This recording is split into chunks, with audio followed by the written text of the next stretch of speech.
नाज़रीन, एक मिनट के लिए वीडियो देखें जिसमें ज़रताज गुल साहिबा मौजूद हैं और उनसे एक पुलिस वाला पाकिस्तानी झंडा छीनने की कोशिश कर रहा है। आपको जैसा कि पता है कि कल 14 अगस्त है, रात के तकरीबन 11 बज रहे हैं। हो सकता है ये वीडियो आप 14 अगस्त को ही देख रहे हो कि 14 अगस्त एक पाकिस्तानी शहरी को पाकिस्तान का इंडिपेंडेंस डे मनाने से रोका जा रहा है।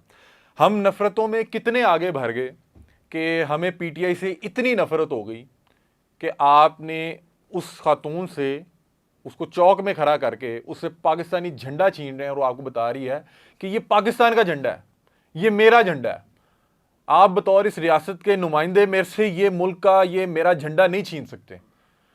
अब वो हमें अच्छी नीयत करनी चाहिए कि वो वहाँ पे वाक़तन इंडिपेंडेंस डे ही मनाने आई थी, लेकिन उसको देखा जाए, इस वीडियो को अगर आप गौर से देखें तो शायद एक ही डंडे पे 2 झंडे लगाए गए थे। ऊपर पाकिस्तान का झंडा था और नीचे पीटीआई का झंडा था।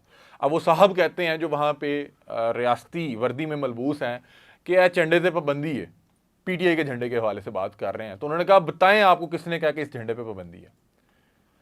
हमारे यहाँ एक अनडिक्लेयर जो है मार्शल लॉ लगा हुआ है। पूरे मुल्क में हज़ारों लोगों को चौक चौराहों से उठाया जा रहा होता है, मारधार की जा रही होती है, लोगों की बहनों बेटियों को घसीट के लेके जाया जा रहा होता है, चादर चार दीवारी का तकद्दुस पामाल किया जा रहा होता है और पूरी यानी कि पाकिस्तान में कोई एक जगह रिपोर्ट तक नहीं होता और बताते हैं सब कुछ ठीक चल रहा है। हमने बहुत से ऐसे प्रोटेस्ट देखे यहाँ पे माल रोड पे, सब कुछ हमारे सामने हो रहा है और कोई मानने को तैयार नहीं है। अगर आपको पीटीआई से इतना मसला है तो आप लगा दे पाबंदी पर। सुप्रीम कोर्ट ने उनकी पोजीशन दोबारा बहाल की और वो कह रही है कि बताएं अगर कहीं पर पाबंदी लगी है, यार लगानी है तो फिर लगा दें आप पाबंदी।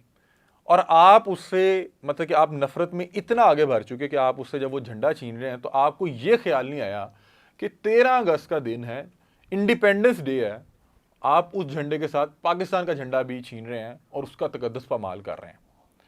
बहरहाल हम नफरतों में इतने आगे बढ़ चुके कि हम अंधे हो गए। आप अगर पिछले 1-1.5 साल के हालात देखें, वाकयातन हम अंधे हो गए नफरतों में। वो शायद कोई भी जमात हो, कोई भी इदारा हो, मैं नहीं डरता, मैं नाम ले लूँगा यहाँ पे। हमें सब पता है कि फॉर्म 45 को, फॉर्म 47 को किसने बनाया, क्या क्या किया गया। अभी जनरल फैज़ साहब का कोर्ट मार्शल हो रहा है।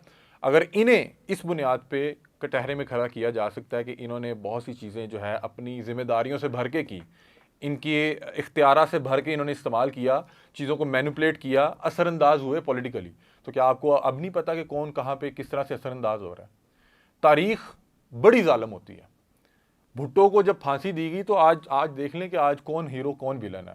ये लोग सोच रहे हैं आज के वक्त का, आप 10 साल बाद का सोचें कि 10 साल बाद इस पूरी तस्वीर को किस अंदाज में देखा जाएगा। लेकिन जो कल का ताकतवर तरीन शख्स था जनरल फैज़, आज देखें वो उसका कोर्ट मार्शल हो रहा है और पूरा मीडिया जो उनकी खबर तक नहीं चला सकता था, सब नाच रहे हैं, बता रहे हैं कि ये करते थे। हामिद मीर साहब ने कल बड़ी अच्छी गुफ्तगू की, उन्होंने बताया कि क्या क्या किस किस अंदाज में जनरल फैज़ चीज़ों को असरअंदाज हुआ करते थे। और जब ये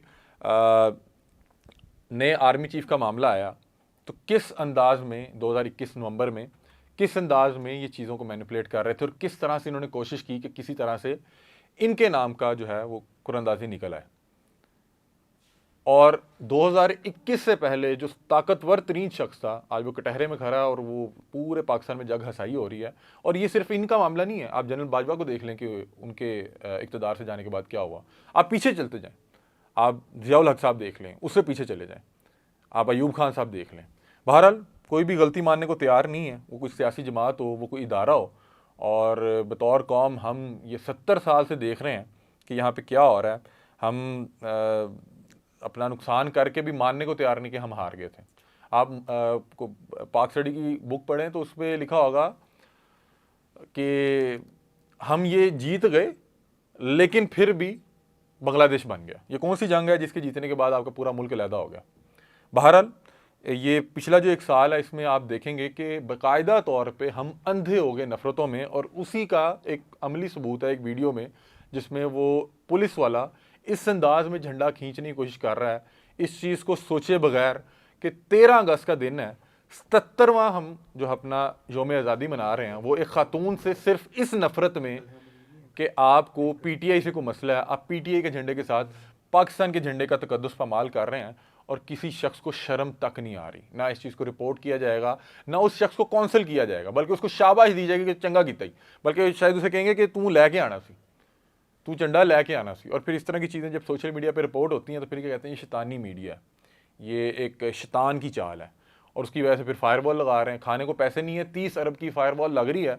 और पाकिस्तान जिंदाबाद, 70वां यौम आज़ादी जिंदाबाद। हम रो सकते हैं, गिरगिरा सकते हैं, मातम कर सकते हैं। अपने मेज़बान अली हमजा को दीजिए इजाज़त। अल्लाह हाफ़िज़।